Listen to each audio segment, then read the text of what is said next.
ये मेरी video special यूथियों के लिए है। वैसे हमने कभी इनको मुंह नहीं लगाया क्योंकि ये मुंह लगाने के काबिल ही नहीं है। हम इनको इस काबिल भी नहीं समझते कि हम इनको मुंह लगाएं। तो बहरहाल ये वीडियो स्पेशल मैं उन यूथियों के लिए बना रहा हूँ जो बात बात पर कहते हैं कहाँ है साद रिजवी, कहाँ है लब्बैक वाले, कहाँ है चाबी वाले।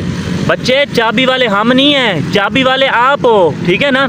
चाबी आपको लगती है और फिर आप कुछ ना कुछ करते हो और फिर भी कामयाब नहीं हो पाते। जो बड़ी बात है कि चाबी जो बंदा आपको देता है ना, वो आपको चाबी तो लगा देता है, लेकिन जैसे ही आप चलना शुरू करते हो फौरी तौर वो चाबी निकाल लेता है। जैसे अली अमीन गंडापुरी हो गए और दीगर आपके आप खुद अच्छी तरह समझ सकते हैं। बस हमारा काम होता है इशारा करना। यार सारी बातें हम समझाएं, आप किस लिए हो? यूथी हो तो खुद कम से कम अपने अक्ल को भी इस्तेमाल करो।